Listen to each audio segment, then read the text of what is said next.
I'm Christine Devine. We are tracking the heat with team coverage on the ground and from the Weather Center. Fox 11's Rachel Aragon out in one of the hottest areas, but we begin with meteorologist Star Harvey and our highs today. Hi, Star. Hello there. You know, a lot of heat. I was able to catch Rachel Aragon out in the Lake Balboa area early today, packing in all of that heat and beautiful conditions behind us. But we do still have a lot of that heat holding on across the area. We still have 80s and 90s on the map as we push into this 8 p.m. hour. We're at 86 degrees in El Monte, Anaheim, 94 degrees. Not a bad day to be out at that park. 75 degrees in Corona, San Bernardino, you're at 81, and even across the San Fernando Valley, but also the Santa Monica area, temperatures are ranging from the 60s through the 70s. Now, as we get ready to head into tonight, we will see that our winds are going to be on the calmer side. That's the situation out there right now. We're moving at about 5 to 10 miles per hour across most of the area, kicking up a little bit heavier across the Malibu region. Now, as we switch gears to tonight, our lows are going to position themselves slightly above their averages. That does mean a lot more 50s and 60s on the map. We'll also have some 30s in our mountains, and then for areas like the Antelope Valley, temperatures will be dropping down into the 40s for you. Now, as we get ready to head into the end of this week, but also the weekend, we do continue to see that high pressure really just holding its formation across the West Coast. This is going to give us another day filled with heat, so that's going to be tomorrow. And then as we do roll into the weekend, we'll gradually see those temperatures slightly bump down, but they will still be above their averages. Of course, I'll have all of those details and more coming up in your 7-day forecasts. For now, back to you. So it says March on the calendar. It feels more like the middle of summer today. Fox 11's Rachel Aragon continues our team coverage. She is live now from Van Nuys with how people in the valley are beating the heat. Rachel. Yeah, right now it's a very pleasant 78 degrees. That was not the case several hours ago when it was closer to 90 degrees. Now, some people in the valley, though, they're used to the heat. Others, they said anything above 80 is a little too hot. But many who were outside today, they came prepared. Do you think it'd be this hot in March? No, actually, isn't it like spring season? It may be mid-March, but it feels a lot more like summer in the valley. Oh, I love this park. So I'm back out here walking, trying to beat the heat, but we're ready. Those at Lake Balboa staying cool any way they can.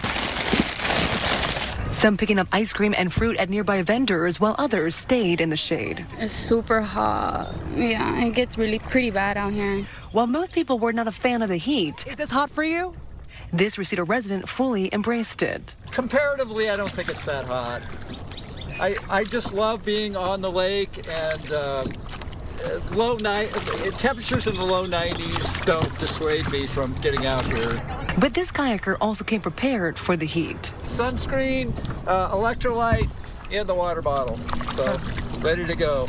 The National Weather Service says Southern California is not just going to be hot the next few days, but next week as well. A heat wave is coming for most of the West Coast. I feel like this year is going to be hotter than the years before. Those in the valley know just how hot it gets here compared to other parts of Los Angeles. As long as you got an AC, I'll live in the alley.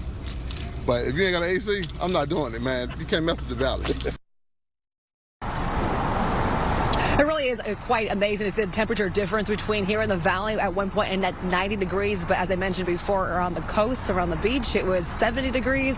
I will say a lot of people in the valley, though, there was a mixture of people. Like I mentioned, some people thought it was hot. Others says it wasn't until it gets to about close to 100 they feel like, okay, we got to get out of here. But again, this is March. We'll see what the summer actually holds. Pretty live tonight. I'm Rachel Aragon. I'll send it back to you. But tonight, it seems so nice out right there. Very nice, yes. 78 degrees, no sunlight. That's nice. I'll take it. All right, Rachel, thank you so much. Some people are loving the winter heat wave, others not so much. Fox 11's Haley Winslow has been outside checking it all out. She has more from Marina Del Rey. Summer in winter, with some temps in town soaring to triple digits. The record heat, perfect early season escape in the sunshine as tourists and locals lather up. I'm very professional. I never do this. That's why I'm so white. And sun their buns. I don't have shade, but I need a tan, so that's gonna work. That's gonna work in my favor. SoCal riding this heat wave into next week. It's like 90 degrees outside today, so it's got to be nice to get in the water. But before you paddle out, listen up. Lifeguards warn of high bacteria in the ocean, especially near runoff and low circulation spots, like the usuals, Mother's Beach that looks more like a lake, an enclosed Marina del Rey, and near the Santa Monica Pier. I thought the West Coast would have like cleaner water, but I guess not. I don't know. Samuel Real Sings is cooking in his suit.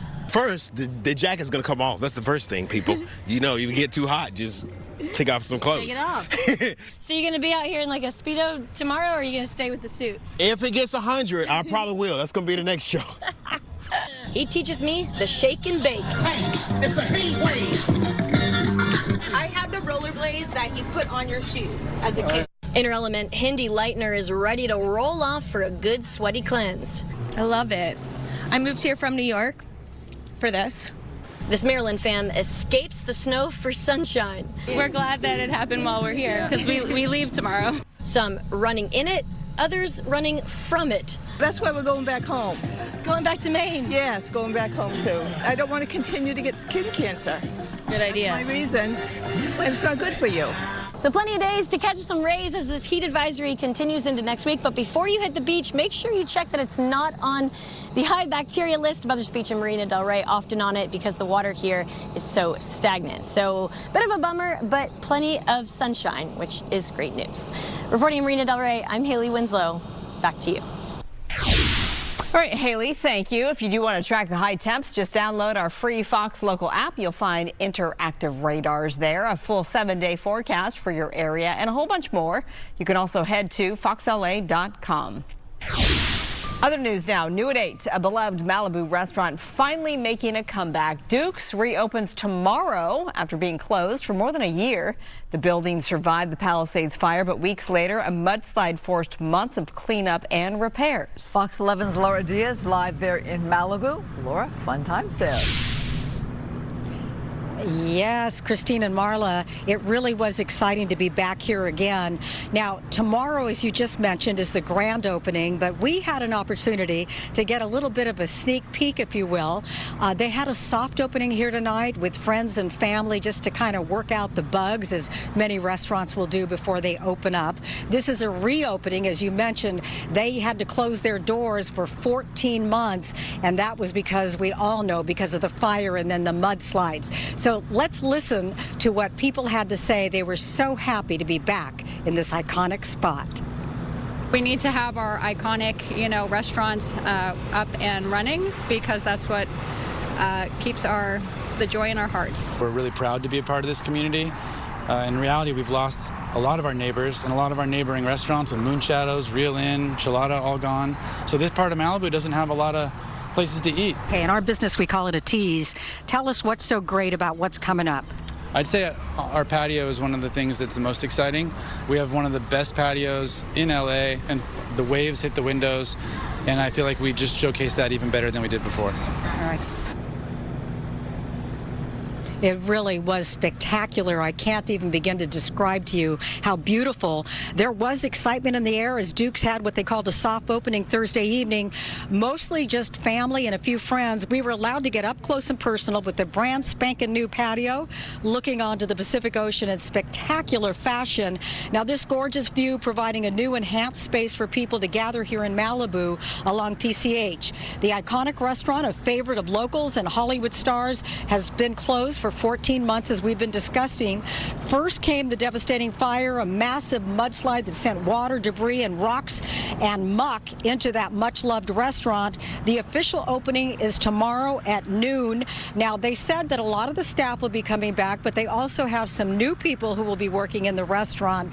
Everybody feeling great about this happening 14 months later. There was a little bit of a delay, but I think right now all anybody was focused on was the future and how gorgeous this new venue was. I asked the general manager how it was looking for tomorrow. He said that they had a ton of reservations, so I'm sure we'll be back tomorrow to get that vibe. But I can tell you I felt very, very fortunate to be among the first and few to be able to check out that new patio. I can't wait to come back and enjoy it myself. Laura Diaz reporting live from Malibu in a gorgeous space where it's only 75 degrees. I know nice. A lot of the Southland is very hot, yes, but we're super comfy and living in luxury at the moment. Back to you. Yeah, perfect spot for you to be tonight along the coastline there. In terms of this makeover, if you will. Are they concerned at all? Did they enhance the patio space, for instance, to prevent something else that or something like they dealt with in the last, 14 months?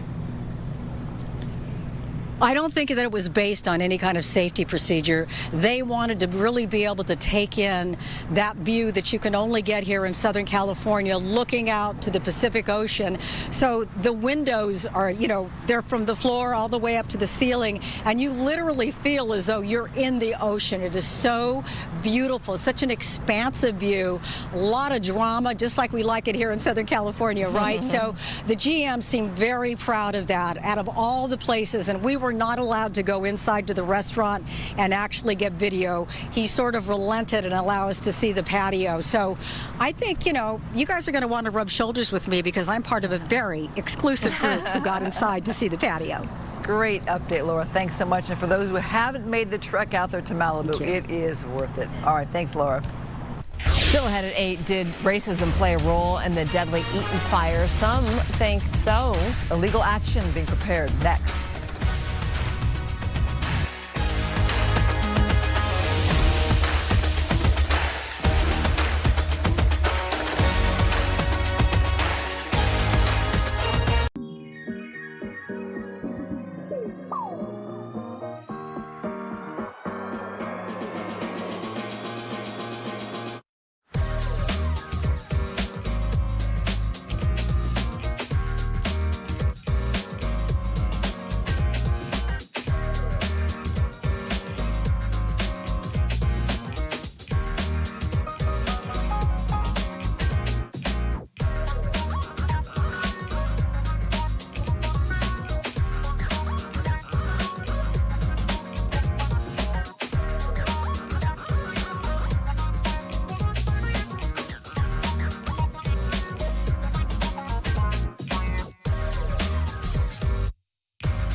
Awful.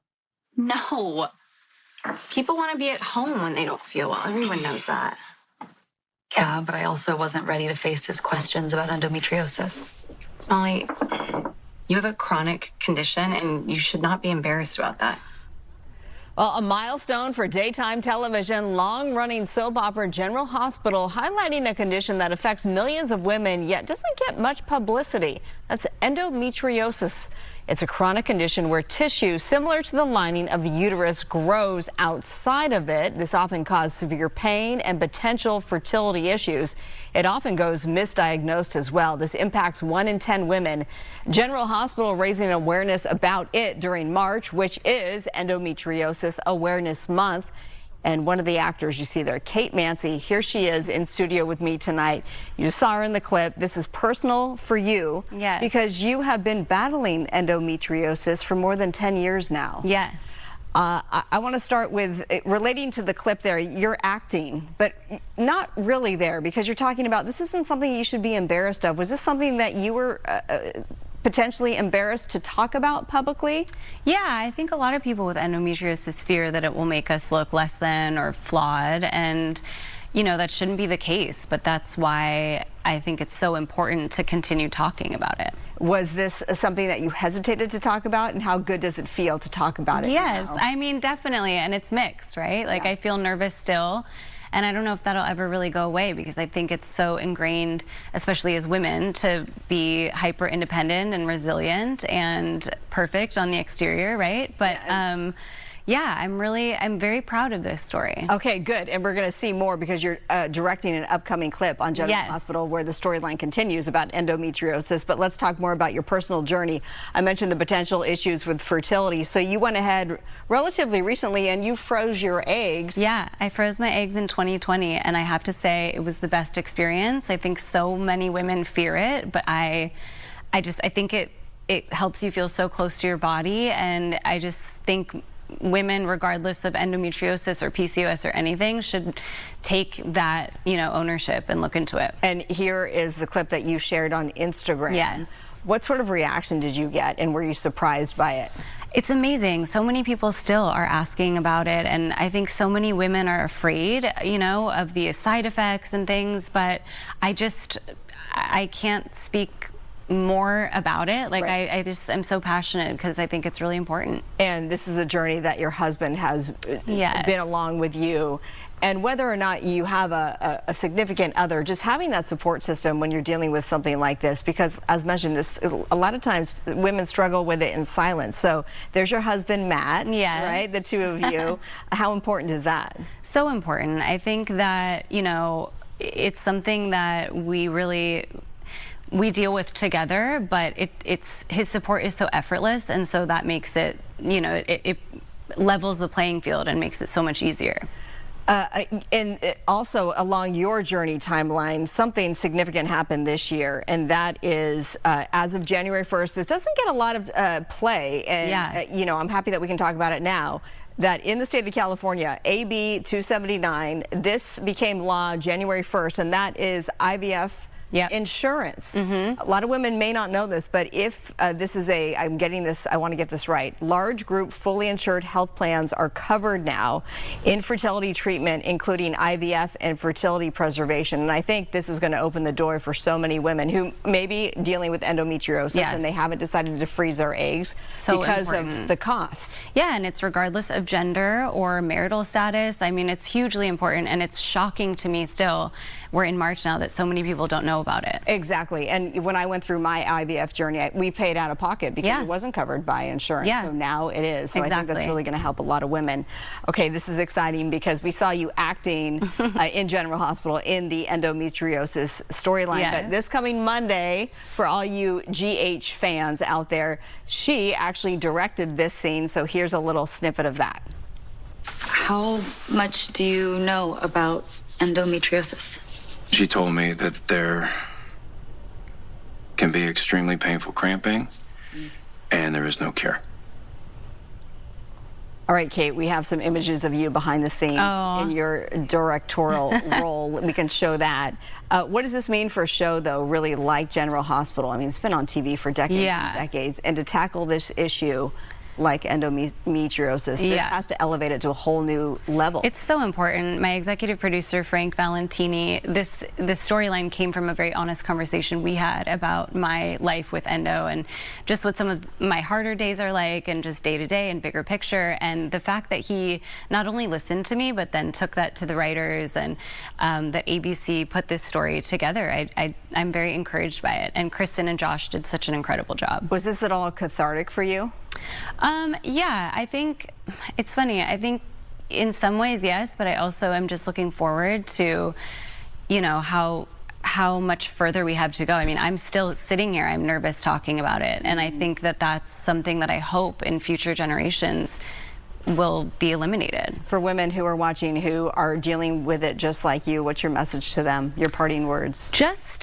I think that's a good question. I think just whenever we speak openly about how we're really doing and whenever we show up as women as our whole selves, I think that it's a win, and I think people feel seen and understood, and that honest representation is what, you know, can make progress happen and change. So I just think there's no need to live with it quietly. And you're so open on your Instagram, and we appreciate that so much. So you can give her a follow at Kate Mansi if you don't already follow her, and I'm sure she'd be happy to talk to you if you're certainly dealing and walking that same path of endometriosis. Absolutely. Thank you so much for sharing your story. Yes, and we'll be watching General Hospital. Yeah. Congratulations on that storyline. Thank you. All right, Christine, over to you. Coming up, the catwalk comes alive. Fashion's taking center stage in LA this week. A preview of LA Fashion Week. Designer Will Franco next.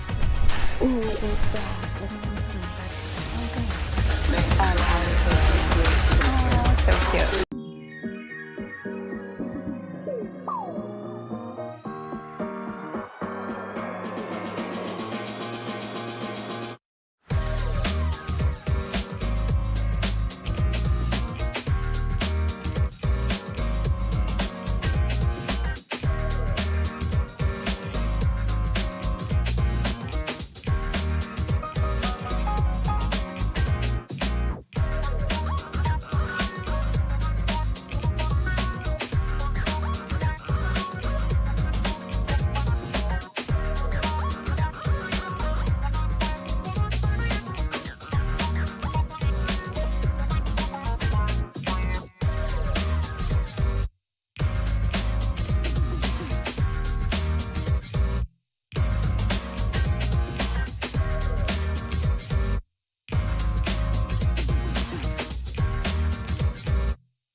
Weather is sponsored by My Home Sold. Oh, it looks mild and cool out tonight, but stay tuned. News you're going to want to hear on the weather. Meteorologist Star Harvey checking in with you for those high temps. Yeah, you know, today we did get some areas that did break record temps for today. But then again, as we move into tomorrow, that heat is going to be coming along with us. Right now, we are up over the Mount Wilson area, and with temperatures still on the mild side, we do have mostly clear skies as well. There's a look at the culprit for the heat that has really unleashed across Southern California for this week. We are expecting that again. It will be in place at least until we arrive at this weekend, and then we start to see our temperatures slightly cooling off, but not much. And then another heat event on the way. Right now, beautiful skies out there. Here's a look at our heat advisory. We're expecting temperatures across all of our highlighted area to possibly see temperatures in the 90s increase to the triple digits here. We are expecting this heat advisory to remain in place through at least tomorrow. So most of the LA basin there covered in that. Here's a look at some of our high temperatures for today, but also where they are normally at. So if we take a look down this first column right here, you'll see most of the areas ranging from downtown through Camarillo over into the Antelope Valley, Burbank as well. Our normal are usually ranging from the upper 60s to low 70s. Today we came well above those numbers. The downtown LA area did hit 92 degrees. We were just 1 degree off from setting a new record for our high today. We did set new records for the Long Beach area, coming in at 93 degrees today, but also a 93 in Camarillo, which is also a new record temperature. We had 80s across the Palmdale area and down to Burbank. Temperatures also in the 90s. Now, as we roll over into tomorrow, we not just have that heat advisory in place. We're expecting that the heat will be similar to today for most of the area, and the further inland we go, we're expecting temperatures to again once be in the 90s. Now, as we do move into this weekend, temperatures will be cooling down, but just by a few degrees. It is still going to be very warm across most of the area, and that is going to be short-lived as well, because as we do move into next week, we're talking the middle to the end, and we're going to see those temperatures hotter than what we did receive today, but also the temperatures we look forward to tomorrow. Here's a look at our temps for tonight above their averages. It's going to land them in the 50s as well as the 60s. We'll have a few 30s and 40s ranging from our mountains to our high deserts. Here's a look at more of that heat moving into the LA area tomorrow. 91 degrees. There's our slight cool down moving into the weekend, still in the low to mid 80s. And then as we have next week approaching us, there's a look at those temperatures taking off once again. A reminder that our average is in the 70s for the LA Inland Orange County area. We are going more than 20 degrees above that by the time we get to next week. And again, a reminder, spring has not even arrived. We have multiple days before it actually gets here on the 20th. Back to you guys. Feels like it. Still ahead, an attack on a Michigan synagogue has the Jewish community on high alert across the country. The security increases here in LA, plus Matthew Seedorf. We're in Marina Del Rey tonight, where a homeless project has been under construction like this for now 4 years. What the city says is going wrong and what neighbors have to say. Coming up.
live across SoCal. This is LA Live News Tonight on Fox 11 Plus.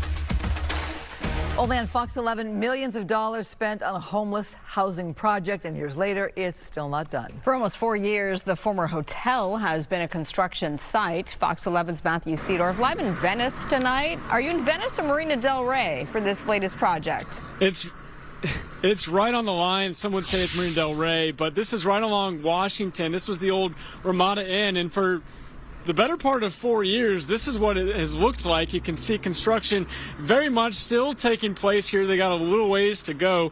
And if you take a look at this video, this is what the construction site here looked like in daylight. Very quiet, no workers this afternoon. Now, the city of LA bought this property in 2020 for about $10.5 million. It was used as interim homeless housing before shutting down in 2022 to be converted into permanent supportive housing. We're now for almost 4 years, the property has sat like this, basically unfinished. According to city documents, the nonprofit in charge here, called PATH, took almost 2 years to get permits approved, and by then they needed even more money for construction, so the city added another $1.5 million in homeless housing funds plus loans and grants, bringing the total price tag on this project to around $20 million for 32 units. Developers, nonprofits, they just keep chasing the federal dollars. So they were getting federal money for the homeless, and then when permanent supportive housing became a big deal, they started chasing the money there, changed the whole project, and now it started at $10 million, now we're at $20 million. Astronomical costs that'll never actually pan out. And again, this was gifted away, but if it was a purchase, sell it, build something bigger elsewhere, not that I'm a NIMBY, but I mean, what is the maximum value for the dollar that we can get really to help people? So all the money and everything moving around, it's kind of complicated and hard to keep track, but the city says that this project should be finished by the end of the year. Residents not very optimistic that's going to happen. Reporting live tonight, Matthew Seedorf, Fox 11 News. When they tacked on the additional funds, once construction costs went up, and as you had said, it was in limbo for a little bit, or years had passed, where did that money, was that appropriated? Where did that come from? Yeah, it was another set of HHH funds, essentially, and it's coming from loans and grants, and it's honestly, it's really hard to even find the exact place that it's coming from, but I do know that the grand total of this project now is pushing $20 million for those 32 units. And paint the picture of the neighborhood around you. There's a lot of businesses, homes, condos, apartments.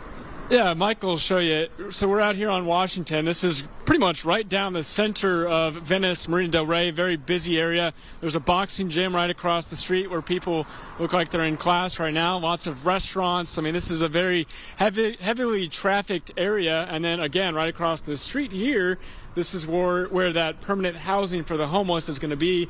And you can see they're working on the light fixtures and construction very much here ongoing. Did I miss it? Do we have a end date when this will actually become what it's supposed to be? So it's been changing a lot, but it sounds like the most recent update is they're hoping by the end of this year. Again, residents nearby not very optimistic that that'll happen, but we'll see. It's been sitting there for so long. All right, Matthew, thanks so much. Developing tonight, a man drove into a synagogue near Detroit this morning and opened fire. He was shot and killed by a security guard who was injured, is expected to recover. Police say the car crashed into Temple, Israel in West Bloomfield Township and caught fire. The suspect, 41-year-old Ayman Ghazali, was a U.S. citizen originally from Lebanon. The Detroit News reports members of his family in Lebanon were recently killed in an Israeli airstrike. Here at home, after that happened in Michigan, LA's mayor and the LAPD pledged heightened vigilance, increasing patrols around Jewish temples, synagogues, and schools. Fox 11's Susan Harrisuna reports from Pico Robertson. Hello. How are you doing? Good, how are you? Everything okay? Good, thank God. Two men in security uniforms walk this area of Pico Robertson. Their presence has become a more common sight since the war started in Iran, and now with Thursday's violence at a synagogue in Michigan. So the gate is for to make sure nobody gets in that's not supposed to get in. But, okay. They seem okay. The trained security from Magen Am are volunteers, geared up for the worst-case scenarios. The battle belt, obviously I have a firearm, a tourniquet, gloves, I've got additional magazines, and I've got a medical couch behind me back here. It's the visibility that Rabbi Yossi believes gives the Jewish community comfort and acts as a deterrent. When there's an escalated threat like there is right now, we suggest higher presence. We try to dial that back as soon as we can so the community doesn't need a new higher baseline that's always growing. We want to stay as normal as we can. Since he founded Magen Am in 2015, the need for security around Jewish institutions grew with each high-profile incident. He says more teams than ever were dispatched since the start of the Iran war, and now he's keeping an eye on the violence at the synagogue in Michigan. He believes what saved the people inside the synagogue is exactly the model used by Magen Am. But God forbid, if it does happen, have capacity immediately. And that is what we're trying to do, show a strong presence and actually back it up with strong training and the right personnel. And LAPD patrols are visible too. The officer in this car was seen entering a shul on Robertson Boulevard, and there are plenty of signs like this one throughout the area. In Pico Robertson, Susan Hirasuna, Fox 11 News. Out of the latest on the war in Iran, Democratic lawmakers, including California gubernatorial candidate and Congressman Eric Swalwell, addressing the ongoing war. He discussed yesterday's unverified threat to California. We hear about unverified intelligence about potential attacks coming to California from Iran, but the administration refuses to brief Congress about this. So one, we don't even know if this is true or if the information is being fed to us to justify the bombing of Iran. In Iran, they've closed the Strait of Hormuz, and they're driving up oil and gas prices that could potentially drive us into a recession. Iran is reportedly blocking only American and Israeli-linked ships from passing through the critical Strait of Hormuz. Any other country must get permission from Iran before they can cross. Iran's new supreme leader made his first public comments today, vowing to keep fighting as the conflict escalates. Well, families of people who died in the Altadena fire are getting ready to file a civil rights lawsuit against LA County. Fox 11's Christina Gonzalez in Altadena with the story. When I heard about our Attorney General, Rob Bonta, issuing an investigation into whether there were any racial discriminatory actions related to the evacuation orders of the Eaton fire, I took notice. What really happened? Why those in West Altadena did not get notified about the evacuation till 3:25 a.m. and others got notified so much earlier. Of the 19 deaths attributed to the Eaton fire, 18 occurred west of Lake Avenue. People like Rodney Nickerson, who never made it out of his bed at his Alta Pine Drive home. 83-year-old Earlene Kelly, by the time her son made it to her Tanya Street home the night of the fire, Didn't even recognize every house on the street was already gone. The California Department of Justice is investigating whether race, age, or disability discrimination played any part in the emergency response at the historically black West Altadena neighborhood. If the facts show there was no discrimination, so be it. But if the facts show that decisions were made based on the racial composition of the community, we will seek accountability. Possibly a civil rights lawsuit against LA County, which has already responded to the Bonta investigation, saying they are cooperating. The county is also looking into a whistleblower complaint alleging the person in charge of sending out evacuation alerts the night of the fire may have fallen asleep during his shift, to which Rodney Nickerson's grandson says, when you talked about the whistleblower, when he's talking about who fell asleep, how do you fall asleep on one side of the community? So that doesn't even make sense. Wow. Justice cannot be delayed like those evacuation orders were. LA County Fire strongly maintains that bias did not play into their response. The report from Bonta is expected to come out around September 25th. In Altadena, I'm Christina Gonzalez, Fox 11 News. LA Fashion Week kicks off tonight. We have a fashion designer from Long Beach by way of Mexico. These are his designs right here. That's him right there. He's been on a world tour with his designs. On Saturday, he's on the runway for the Art Hearts shows. Welcome, Will Franco, to LA Live News Tonight. You excited? I'm super excited, grateful to be. Because? Because it's my first time in a while. I mean, it's my comeback. Right, now your first time with the shows by Art Hearts in LA. Correct. But you did New York, London, Shanghai, and China. Oh my goodness. In Quito, Ecuador. My goodness, talk about Hearts. your designs as we take a look at some of them. Yeah, so I design evening gowns, wedding gowns, quinceañeras, you know, pretty much everything. everything. That's the sexy one right there. That's the very sexy one. Yes. Why gowns? I feel more comfortable designing gowns. You know, it's more me. I also like to dress up a little bit more, you know, more formal, more stylish. Like, yeah. Well, we should note you started out in accounting at Cal State LA. Yes, that's correct. How did you get to fashion? Well, I didn't pass algebra, and I was without, you know, I dropped off college basically for years, and I was like, in 2012 I went back to college and graduated in 2016, and so what I wanted to do.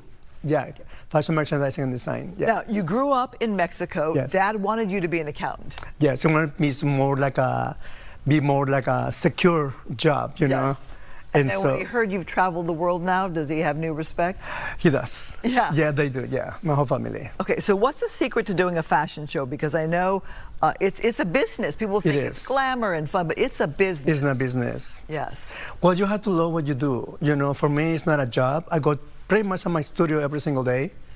And just because I love designing, I love sewing, I was just hand sewing today. You hand sew your own? Yeah, I do. Oh, wow. Not everything, but I have my team, but I do.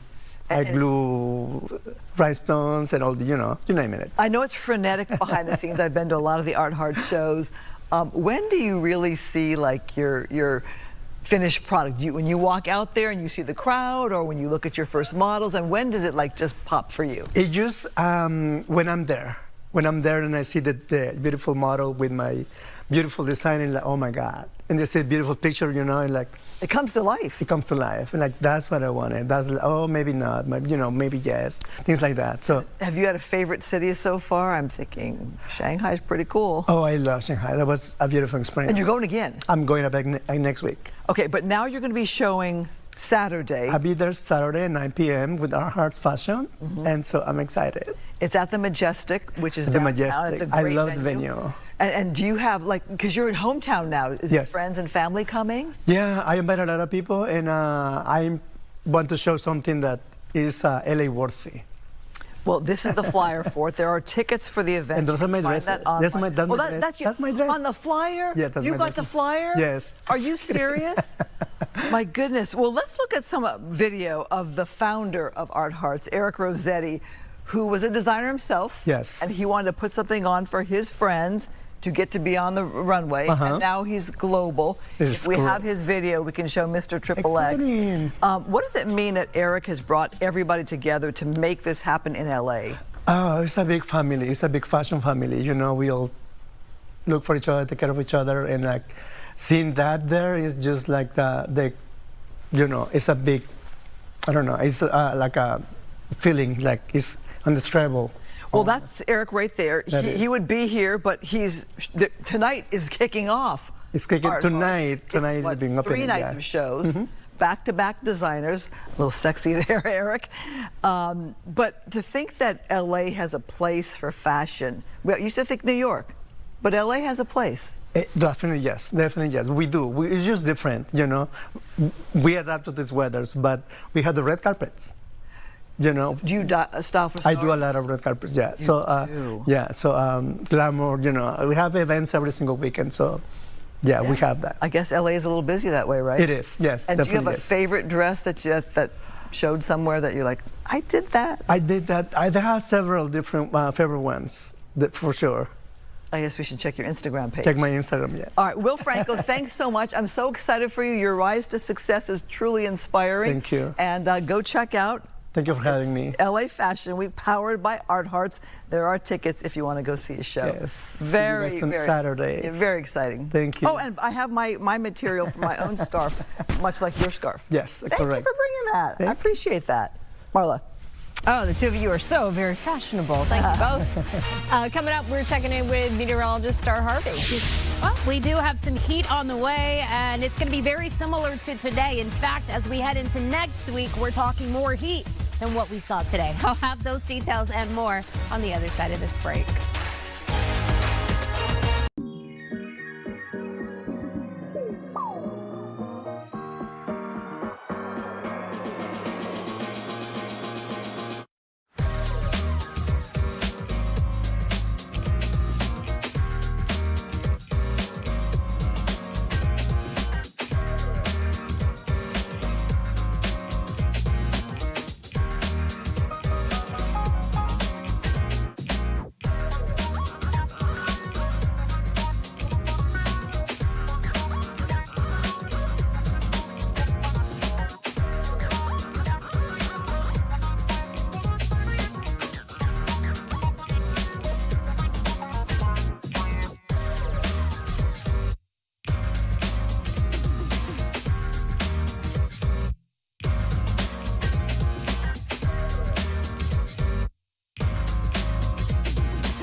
NASA says its next moon mission is back on track. The agency now plans to launch Artemis 2 in early April after fixing a helium leak discovered earlier this month.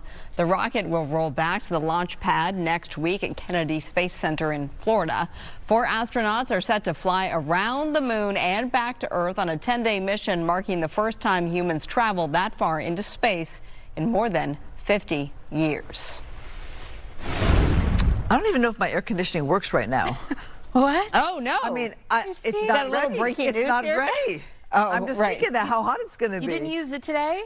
No. Oh my goodness. I walked had the outside. doors and windows open. That's true, yeah. Oh, you're good. I walked outside for about 5 minutes to the mailbox and like sprinted back in the house. And like, then powdered your nose. Yes. You're already sweating, right? I know. Yeah, and then the earrings, you know, they get hot, and then when they touch your face, it's like, oh, a little burn. Quality problems. That's how I know it's hot outside. That's how I can tell without looking at the temperatures. Well, if you enjoyed the heat, or hey, if you need to get your air conditioners ready, you have a little bit of time. In fact, not even 24 hours, because that heat is re-arriving for us tomorrow, and then it will be sticking around through the weekend, but slightly cooler. And then next week we have a secondary system that will bring in more heat. We have this dome of high pressure keeping us not just pretty warm to hot outside, but also under dry conditions, mostly clear skies across the area currently right now as we push past that 8:30 hour there. Our temperatures today for the LA area hit 92 degrees.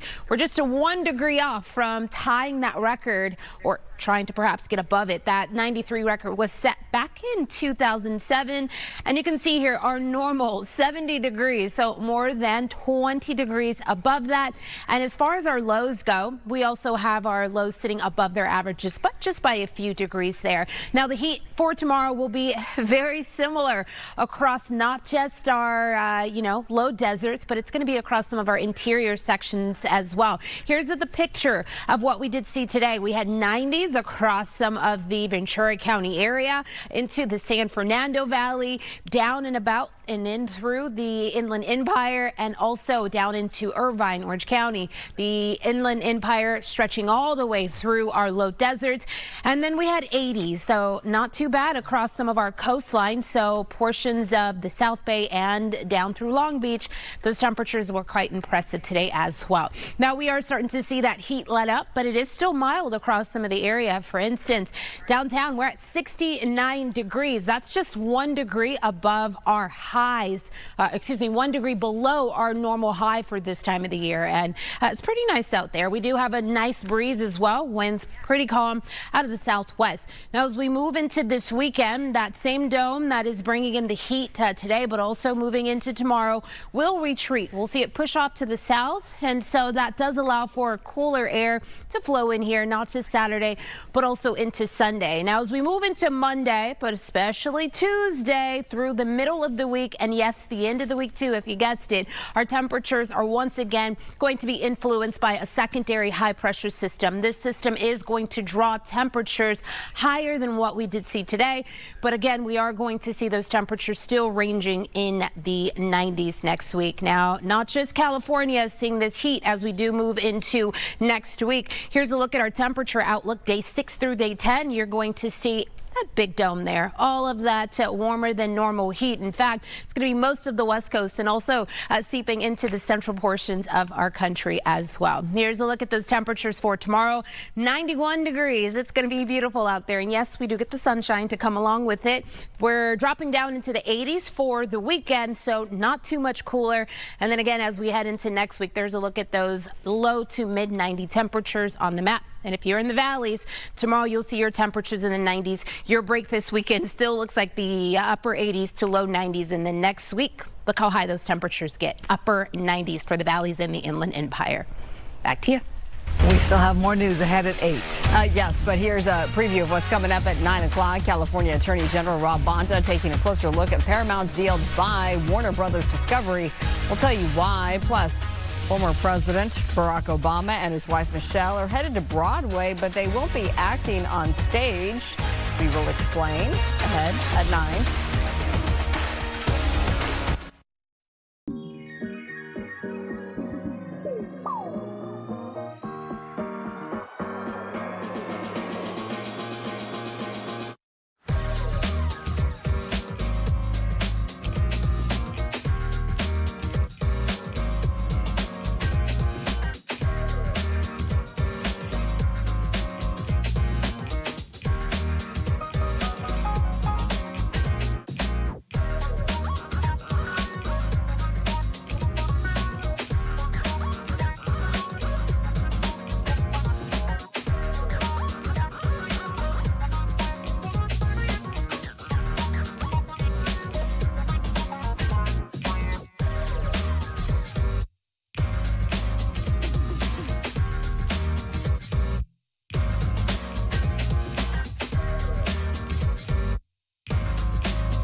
March is Women's History Month, and all month long we are celebrating women who have contributed to Southern California and the world. Today we feature Cindy Barbie. Cindy Barbie is LA County's first woman firefighter. She was hired in 1983 and rose to the rank of fire captain. She retired after 27 years with that department. Barbie was a true trailblazer, exemplifying professionalism and serving as a role model for countless women who would follow in her footsteps. Oh, I love hearing these stories like Job this. well Yes. done. Wow. That's an inspiration. All right, don't go anywhere. We're not done yet. No, we're not. LA Live News Tonight continues at 9 o'clock. We'll see you right after the break.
Live across SoCal, this is LA Live News Tonight on Fox 11 Plus. Now at 9, a frightening scene unfolds near Detroit as a man with a rifle crashes into a synagogue. We'll tell you how LA is stepping up security at places of worship and hear from those honoring Holocaust survivors in the wake of this alarming incident. We're in Marina Del Rey tonight, where a homeless housing project has been under construction the better part of 4 years. Why the city says it's taking so long, coming up. We had some record-breaking temperatures across some of the area today. We are going to possibly see more of that moving into tomorrow. I have the details on how long the heat sticks around coming up. Plus, a Malibu favorite is back. Duke's is reopening after a year of repairs with a fresh look, and your favorite dishes. We're live with a preview. Good evening, everybody. You're watching LA Live News Tonight. I'm Marla Tejas. Southern California is baking under a record-breaking heat wave with temps soaring 15 to 25 degrees above normal. Officials urging caution, warning of heat-related illnesses and advising people to stay cool. Tonight, we're on your side with your team coverage. Rachel Aragon out in one of the hottest areas. Laura Diaz, she's along the coast where a beloved restaurant is set to reopen with perfect weather expected. But first, we begin with meteorologist. Yes, Marla. Well, we are expecting that we are going to see more heat in place through the remainder of this week. And then as we do move into our weekend, temperatures letting up slightly. It's when we arrive at next week that more heat will be in place. We do have this dome of high pressure brought in the heat for today, continuing through tomorrow. In fact, temperatures did soar to the 90s across a number of areas today. Here's a look at what we're dealing with right now as we move into this 9 o'clock hour. 79 degrees in Burbank, 78 in Whittier. Anaheim still holding on to 89 degrees. So impressive there. 78 degrees over in Riverside and slightly cooler across Santa Monica, but also LAX. Those temperatures closer to that water, bringing in temps at 69 degrees right now.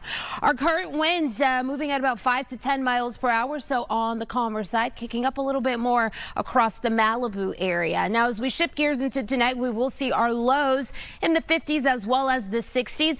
This is just going to slightly put us above our normal for our low temperatures. So close enough to still feel how it typically does during this time of the year. Now, as we roll over into tomorrow, we will get another day where some of us will see temperatures about 20 degrees or higher from their normal. That will place most of our interior sections in the 90s. So yes, into the downtown LA area, over and through the Inland Empire, our low deserts bracing for more heat. And we'll also be looking at the same heat into the San Fernando Valley, but also the Santa Clarita Valley. We also have heat advisories in place. I'll be back with a look at those. For now, Marla, back to you.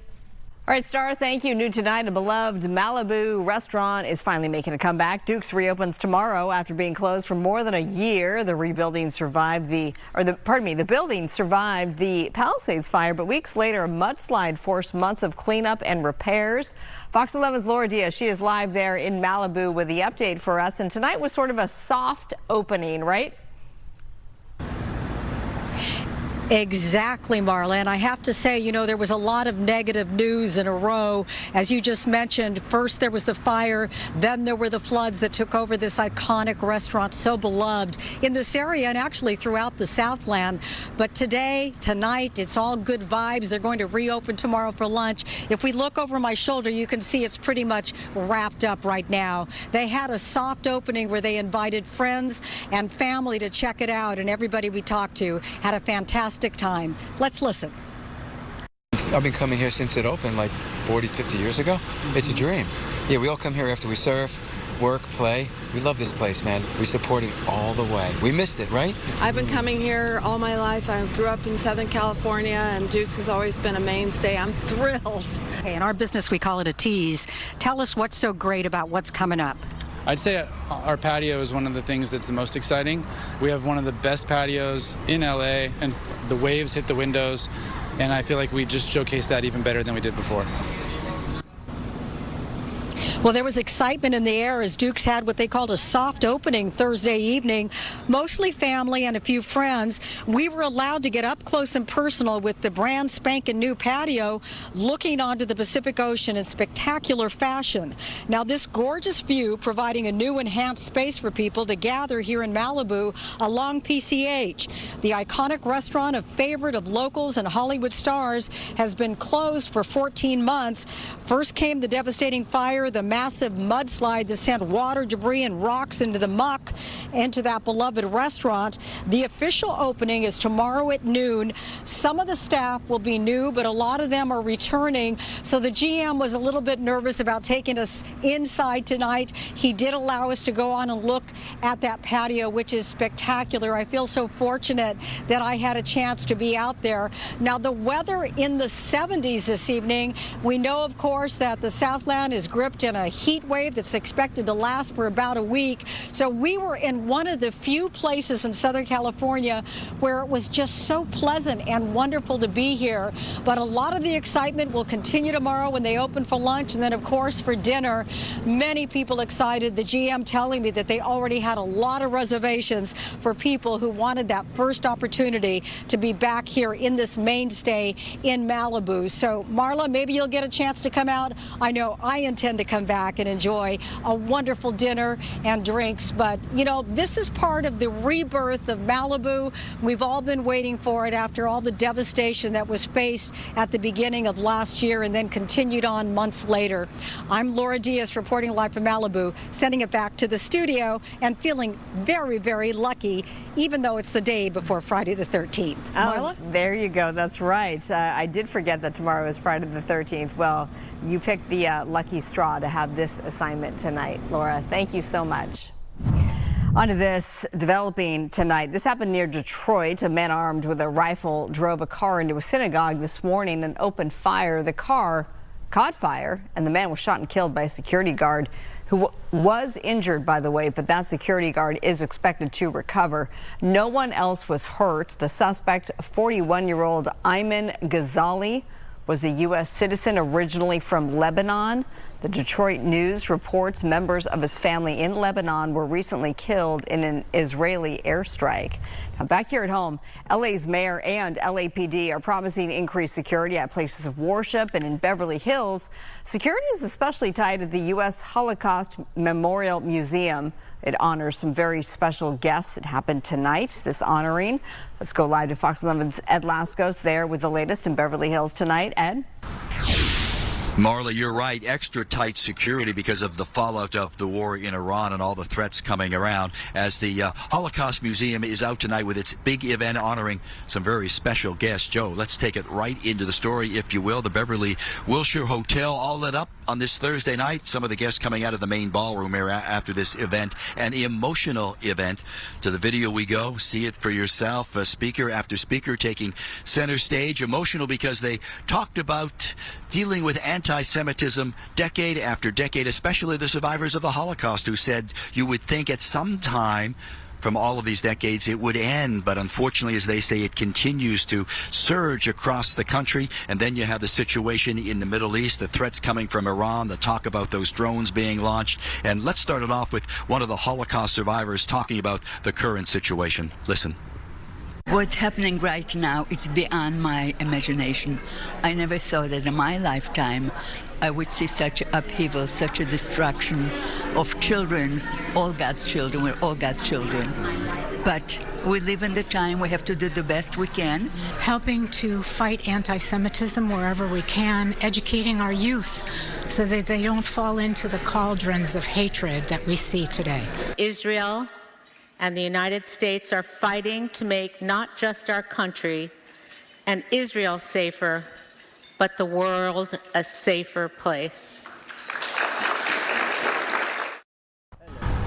A safer place through tight security. This the scene along the Pico Robertson area, talking about the private security walking the foot patrols there. They are members of Mega Om.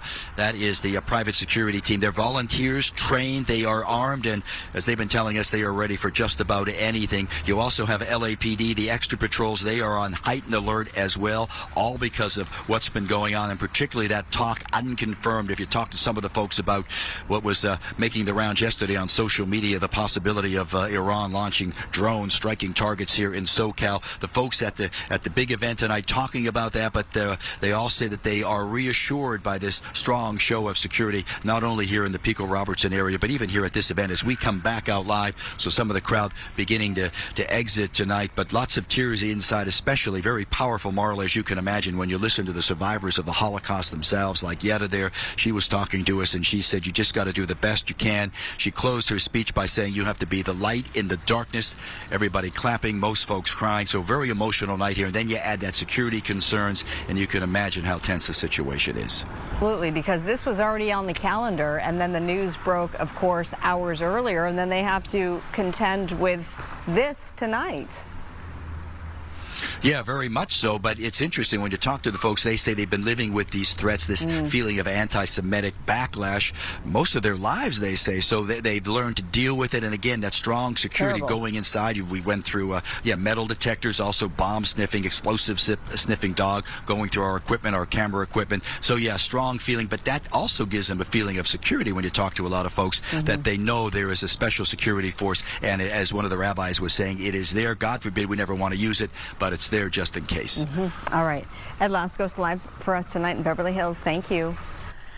Tonight, police continue to investigate after 2 people were found stabbed to death by the Riverside County Courthouse. It happened overnight near 12th Street and Orange Avenue. Authorities have not identified the victims or released details about a suspect. If you have any information, contact Riverside Police.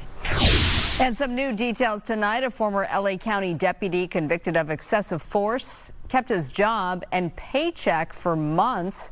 Trevor Kirk, found guilty last year for throwing a woman to the ground, lost his peace officer certification, but stayed employed. According to the LA Times, he earned more than $370,000 in 2023 and 2024. The Sheriff's Department is now drafting a policy to address firing decertified deputies.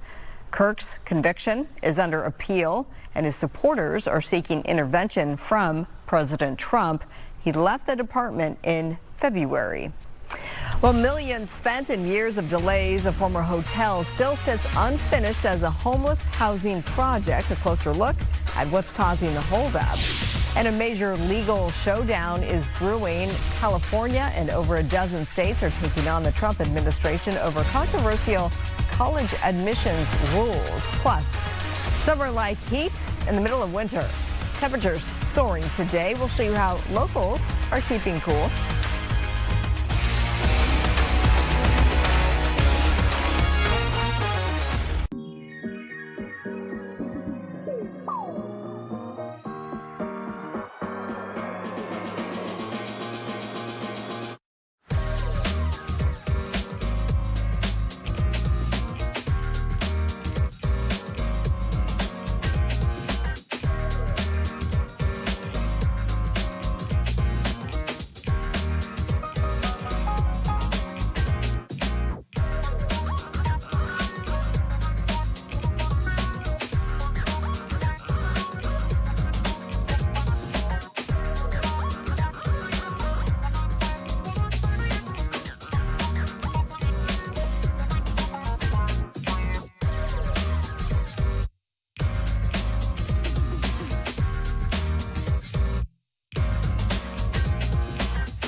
California and 16 Democratic-led states are suing the Trump administration over new college admissions data rules. The policy requires schools to report detailed race, gender, and academic data by March 18th to ensure compliance with the Supreme Court ruling banning race-based affirmative action.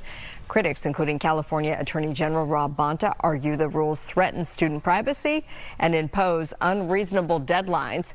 The administration defends the policy, citing transparency and accountability in higher education. The lawsuit was filed Wednesday in federal court.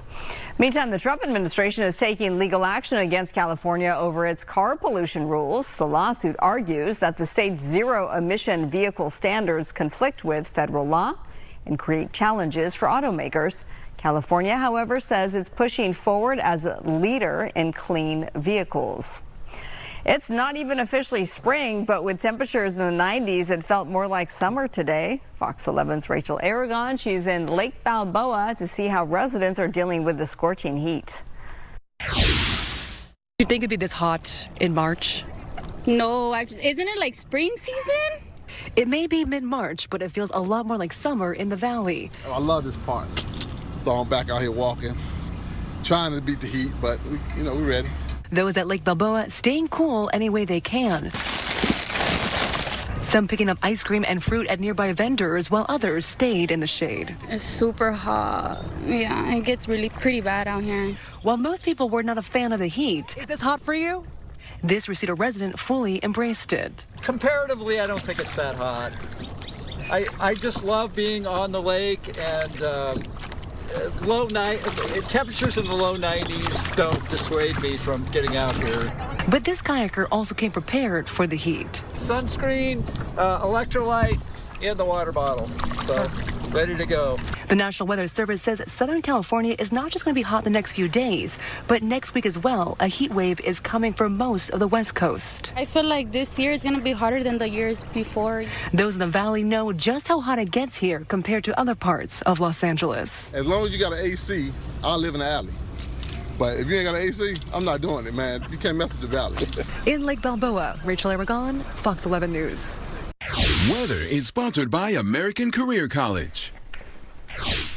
Live look at, that's the Queen Mary sitting pretty on this Thursday night in Long Beach. Let's bring in meteorologist Star Harvey to talk about those high temperatures. A lot of people feeling it today. Yeah, Long Beach was also one of those areas as we look out at this live shot.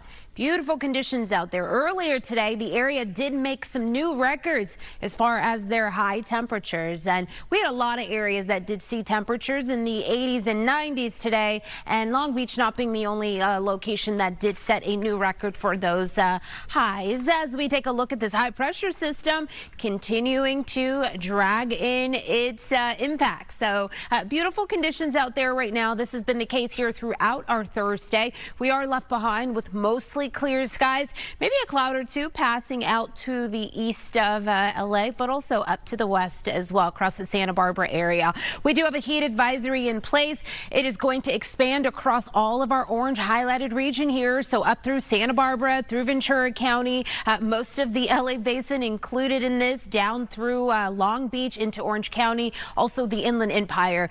We are expecting that the heat could cause any of those heat related illnesses, but also we're looking at temperatures in the 90s, possibly with that advisory in place, could see a triple digit or two. That's what it is letting us know there. Here's a look at some of those temperatures from today. So this first column of numbers is our normal temperatures. And as you can see, we have a lot of upper 60s, a low 70 as well. That's typically at where we're at for normal this time of the year. Now, this secondary column here is our temperatures today, those highs during this afternoon. So we had areas like not just Long Beach, but also across the Camarillo area that set in some new records. 92 degrees for Long Beach. Downtown LA also saw 92. We were just 1 degree off from setting or tying that record for that old high of 93 degrees back from 2007. We had 80 degrees up in Palmdale, and we had some 90s across the Burbank area as well. So all of that heat that we just heard about there, we are going to see similar conditions pushing over into tomorrow, where the inland community, we're talking more 90s. So go ahead and get those those ACs ready. But also, if you have those outdoor plans, maybe think about some indoor plans. As we move into this weekend, not as hot as what we'll see tomorrow, but we are expecting that temperatures will still be on the warm side. And then as we do push into next week, we are expecting that our temperatures are going to get hot all over. And once again, here's a look at our lows in the 50s and 60s tonight. This is also slightly above where we are at for normal lows during this time of the year. Marla. All right, Star, thanks. A blockbuster merger under fire. Coming up, California's Attorney General is taking aim at Paramount's $110 billion deal to buy Warner Brothers Discovery.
Rene Redzepi, famed chef of Copenhagen's Noma, has resigned amid resurfaced abuse allegations. The announcement follows protests and a New York Times report detailing claims of physical and verbal abuse at Noma between 2009 and 2017. Redzepi apologized publicly, saying he's stepping back to let his team lead. I'm sorry everyone is in this situation. I really, really am. You guys are running the show now. You understand? This is your restaurant now. The controversy coincides with Noma's $1,500 a seat Los Angeles pop-up, which opened Wednesday despite sponsor withdrawals and ongoing demonstrations calling for accountability and better treatment of restaurant workers. Noma reps have not commented on the New York Times article or Redzepi's resignation. California's Attorney General Rob Bonta says he's investigating Paramount's $110 billion deal to buy Warner Brothers Discovery. Speaking at a Beverly Hills conference earlier today, Bonta says he's concerned the merger could hurt competition, raise prices, and lead to job cuts in Hollywood. The AG also criticized the federal government for stepping back on antitrust enforcement, leaving states to protect consumers. Paramount argues the deal will boost content creation and jobs, but critics worry about industry consolidation. Right now, the merger needs approval from regulators and Warner's shareholders. Universal Pictures is extending its theatrical run for new movies to at least 5 weekends. This change, effective immediately, replaces the shorter 17-day window introduced during the pandemic. The LA Times reports the policy starts with the romance film Reminders of Him in theaters now and will apply to future releases like Christopher Nolan's The Odyssey. In Marina Del Rey tonight, a homeless housing project has looked like this the better part of 4 years under construction. Why the city says it's taking so long and what neighbors have to say. Coming up. Plus, a retired Air Force general vanishes in New Mexico, missing for weeks. Could his disappearance be tied to a classified project? We'll tell you what we've uncovered next.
Live across SoCal, this is LA Live News Tonight on Fox 11 Plus.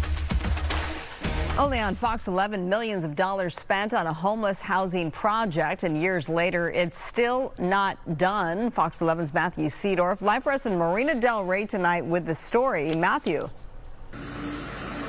Yeah, Marwa, this is the old Ramada Inn. We're right here on Washington Boulevard, and it's really looked like this for the better part of 4 years. You can see construction very much still ongoing, and if you take a look at this video, this is what it looked like in daylight hours. Very quiet, no workers here this afternoon.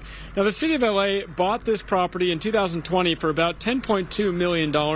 It was used as interim homeless housing before shutting down in 2022 to be converted into permanent supportive housing for the homeless, where for now, now almost 4 years the property is sat unfinished, and according to city documents, the nonprofit in charge here, called PATH, took almost 2 years to get permits approved, and by then they needed even more money for construction. So the city added another $1.5 million in homeless housing funds plus loans and grants, bringing the total price tag for the project around $20 million for just 32 units.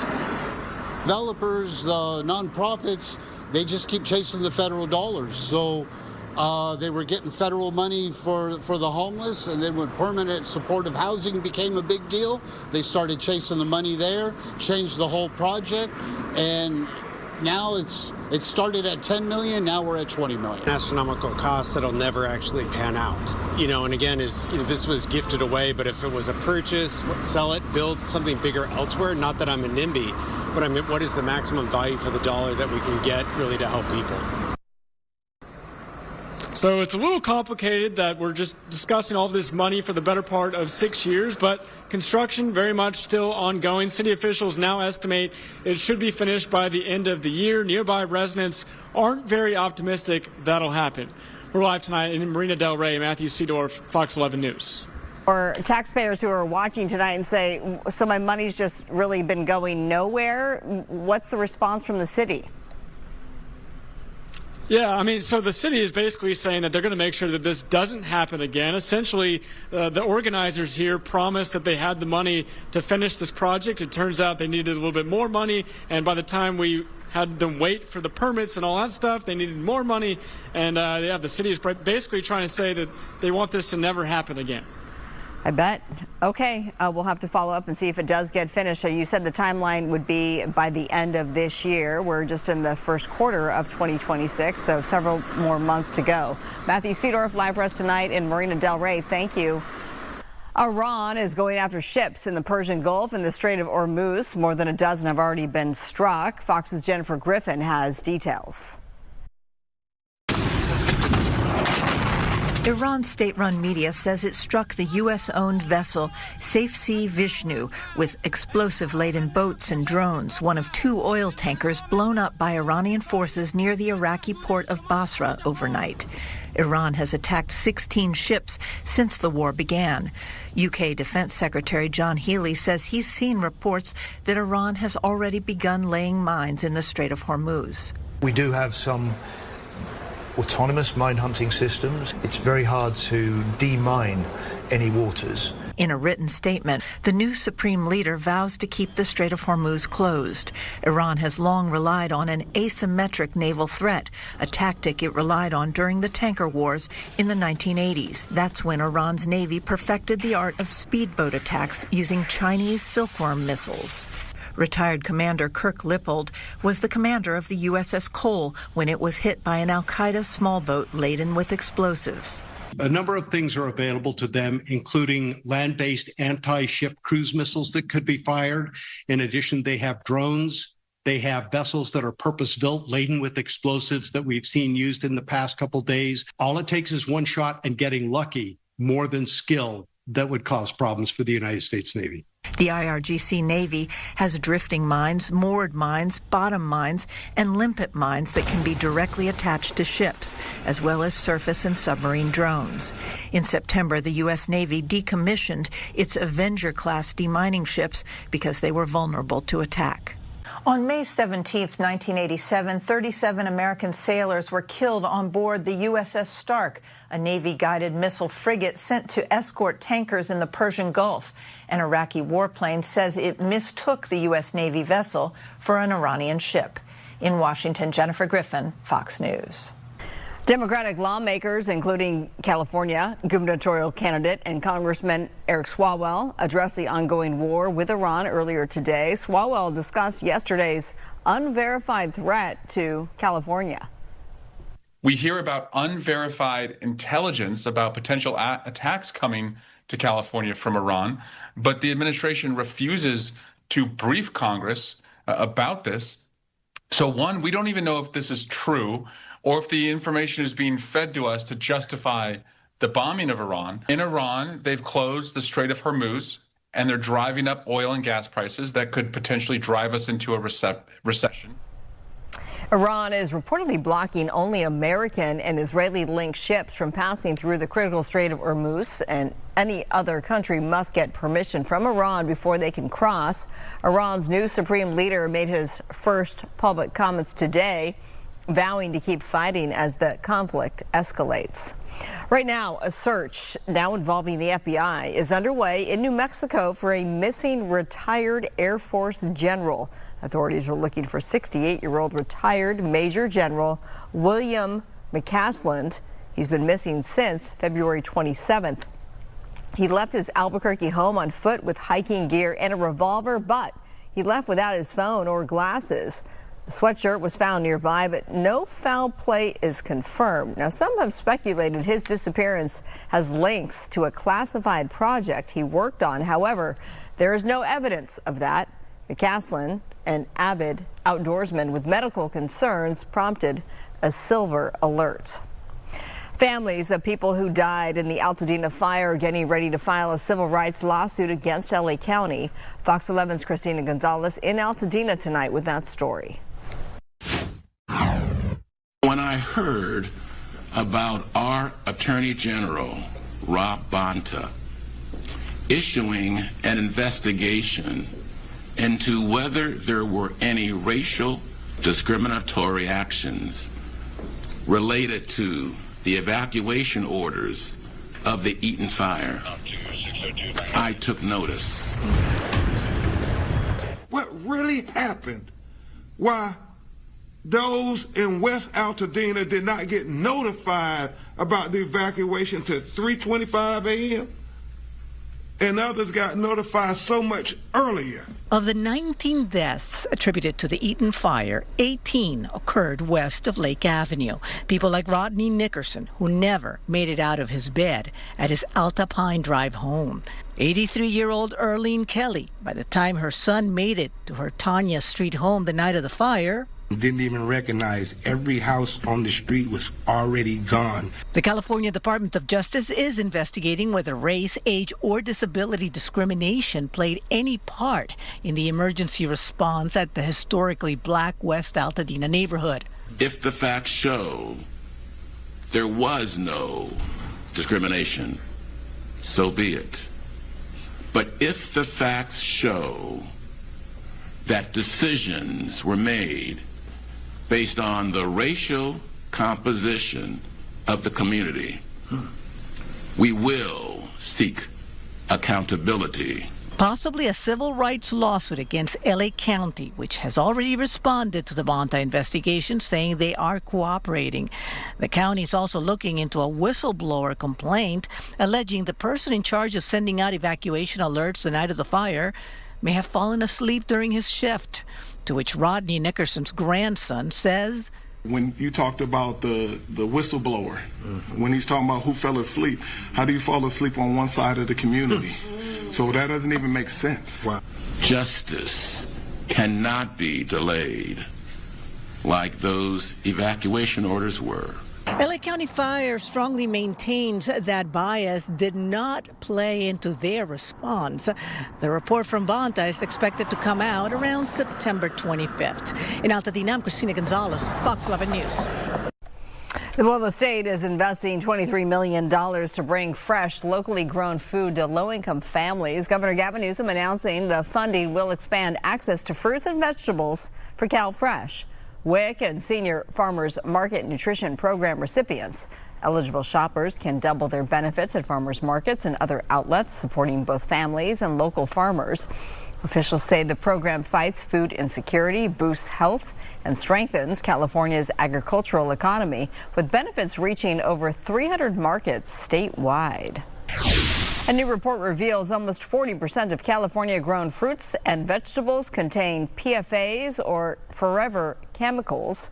According to the Environmental Working Group, these substances linked to cancer and other health risks are found in pesticides used on crops like peaches, strawberries, and grapes.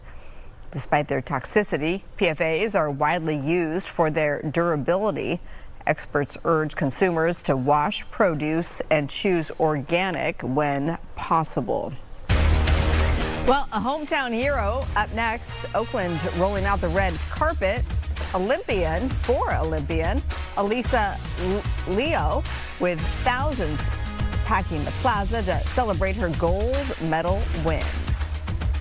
We had some record-setting high temperatures across the area today. We are looking forward to the possibility of more of that as we move through the next several days. I'll have those details after this break. But first, here is a live look from our Earth Cam. This is Saipan. It's the largest northern island in the Northern Mariana Islands. It's the capital there. That looks fake.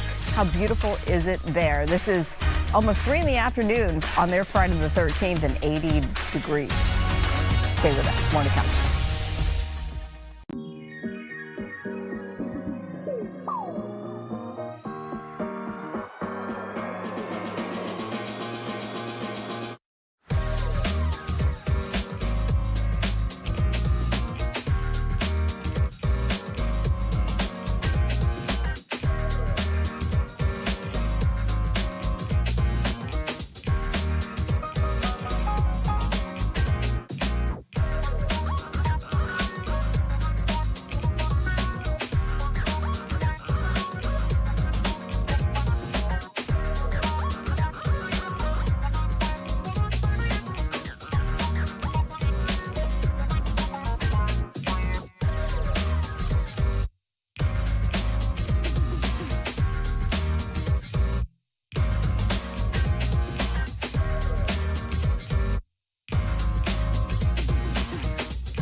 A special Easter tradition is returning to Newport Beach on Saturday, April 4th. From 9 until noon, Newport Dunes Waterfront Resort will host the annual Beyond Blindness Egg Hunt. This exclusive event, designed for children with visual impairments and other disabilities, features beeping eggs donated by the Orange County Sheriff's Department. Families can also enjoy a traditional egg hunt, sensory activities, and a visit from the Easter Bunny. For details, you can visit newportdunes.com. Oh my God! Thank you!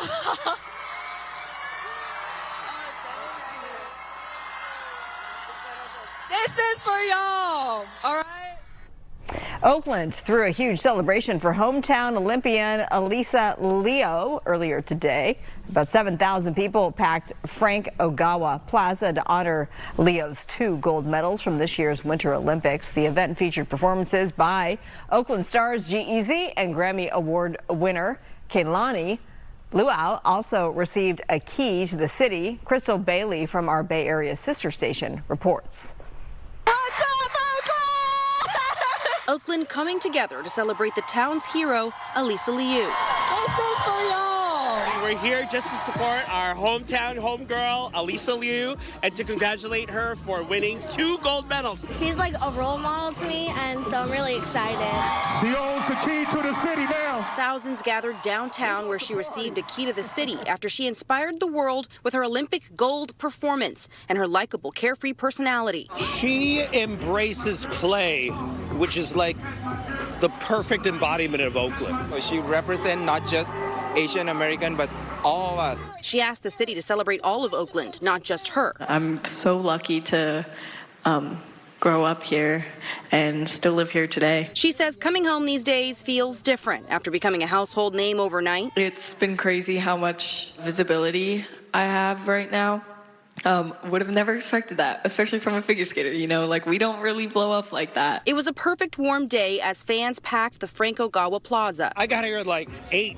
And then I didn't have tickets, so then I just waited until they just let all the riffraff in, like myself. The event was emceed by Sway and featured a performance by the Oakland School of the Arts graduate and Grammy winner, Kehlani. Hey, Oakland School for the Arts, make some noise! As well as special performances by local artists from Chinatown, Oakland students,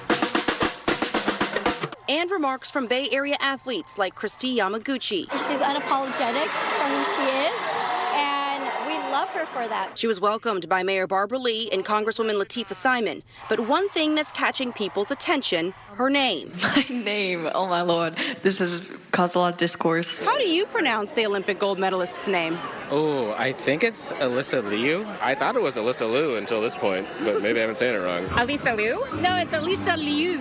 I think it was Elisa Liu. And the gracious hometown hero set the record straight for us. So my family calls me Elisa, but like all my friends call me Alyssa, so it really doesn't matter. And then my last name, the Chinese pronunciation is Liu. Did you know it's Elisa Liu? No. Yeah, apparently it's Elisa Liu. She's just not picky about how it's pronounced. Look, she probably doesn't care with her whole attitude about everything in life. I think that's awesome. All right, you heard it. Elisa Liu says she's grateful to be representing the Bay Area, and one word she used to describe Oakland, soul. In Oakland, Crystal Bailey, KTVU, Fox 2 News. I love that story. And now we know how to properly pronounce her name, Star Harvey. Oh, yeah. You know, I have, similar to her, have people have trouble pronouncing my full name as well. But we'll leave that. We'll leave people to guess. What's your full name? My full name is Starkeisha. Oh, I did not know that. Yeah, Starkeisha? That's beautiful. Thank you. Yeah, a lot of people don't know that, but yeah, it's not spelled that way. It looks a little like. Yeah, I want to know the spelling. It's probably too much for television right now. It's very unique. Okay, like you. Thank you. We'll say that. We have some unique weather going on this week as well. We do have high pressure in place right now. This dome has really just brought the heat in. In fact, it's packed it in most of the Southern California area. So taking you along what's happening out there right now, we do have mostly clear skies out there.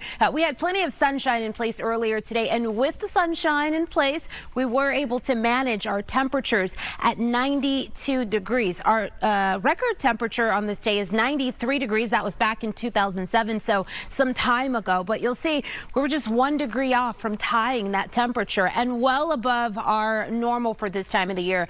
More than 20-degree difference there, and even a little bit of a difference here between our normal low of 52 and what we saw today at 56. Even though it's just about a 4-degree difference, this still matters. Here's a look at the rest of the area today. We had some 80s stretching across most of the area. Most of us did see temperatures in the 80s as well as the 90s. We had very minimal places across our region that did see temperatures in the 50s, 60s, as well as the 70s. But even along the coast, it was really nice to see those temperatures make it to the 80s.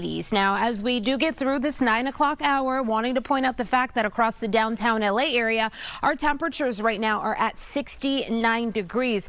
Our normal high for this time of the year is 70. So we're just 1 degree off from where we usually see that high high temperature at for the day. Now, as we do move into tomorrow, high pressure still in place. We'll begin to see that system dissipate as we move into Saturday as well as Sunday, but we'll still be close enough to really bring in some heat. Temperatures will be dropping off slightly into the weekend, just a couple of degrees across most of the area. It will not be long that we do get that short-term relief, because as we push into next week, as early as Tuesday through Wednesday into Thursday as well as Friday. So the bigger picture just being most of next week, we do get a secondary high pressure system, and this system is going to drive our temperatures up even more than what we did see for today, as well as what we're expecting to see tomorrow. In fact, here's a look at our outlook. This is going to be for next week. So again, day 6 through 10, our temperature outlook. You do show colors here on the map. They are going to be similar to warmer than normal, and it is likely going to happen not just